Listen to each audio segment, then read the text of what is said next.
ఉగ్రవాదులు స్థావరాలు ఉంటున్నాయో వాటిలన్నింటినీ కూడా ఇప్పటికే ఐడెంటిఫికేషన్ చేశారు అన్నట్టుగా వస్తున్న వార్తల నేపథ్యం. బార్డర్లో కూడా భారీగా బలగాలను మోహరించారు. అంటే ఏ నిమిషంలో అన్నా వాళ్ళు అంతు చూసే విధంగా చర్యలు ఉంటాయా?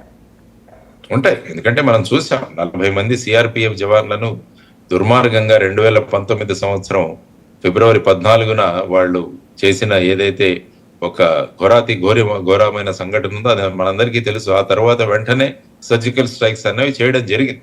ఇది కూడా పాకిస్తాన్ కి తెలుసు. తర్వాత ఇంటెలిజెన్స్, ప్రస్తుతం మన టెక్నాలజీ కూడా పెరిగింది కాబట్టి శత్రు స్థావరాలను మనం ఐడెంటిఫై చేయడం కూడా చాలా సులభమైంది. ఎందుకంటే సెటిలైట్స్ కూడా చాలా ప్రయోగించాం మనం.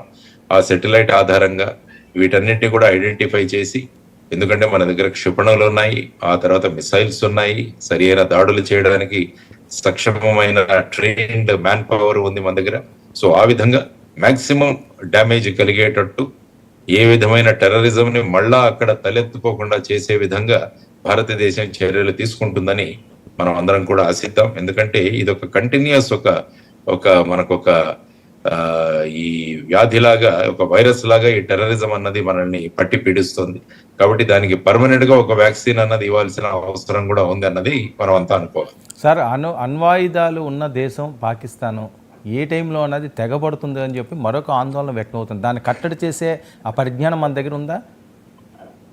అంటే అణ్వస్త్రాలు ఉపయోగించే స్థాయికి పాకిస్తాన్ నిర్ణయం తీసుకునేంత ధైర్యం లేదు పాకిస్తాన్. మిగతా దేశాలు కూడా ఊరుకో. మీరు చూసుకుంటే ఉత్తర కొరియాలో కూడా ఎప్పుడు కూడా వాళ్ళు అమెరికా వైపు అణ్వస్త్రాలు ప్రయోగిస్తాం అంటుంటారు. అదేవిధంగా ఇరాన్ కూడా అంటుంటుంది. కాబట్టి కానీ అణ్వస్త్ర ప్రయోగం ఎవరైనా చేయాలన్న నిర్ణయం తీసుకుంటే మొత్తం ప్రపంచమే వారికి విరోధంగా చేస్తుంది. దానికి కావలసినంత టెక్నాలజీ కూడా మన దగ్గర ఉంది. మన దగ్గర ఉన్న క్షిపణులు కూడా ఎక్కడికైనా వెళ్ళగలవు. అణ్వస్త్రం ఏంటంటే double edged weapon. It's a double edged weapon. రెండు పక్కల పదునున్న కత్తి లాంటిది. కాబట్టి దాన్ని ప్రయోగించడం అన్నది చాలా ఆచితూచి చేస్తారు. పాకిస్తాన్ లాంటి దేశాలు వాటిని ఉపయోగించే ప్రసక్తే లేదని నేను అనుకుంటాను.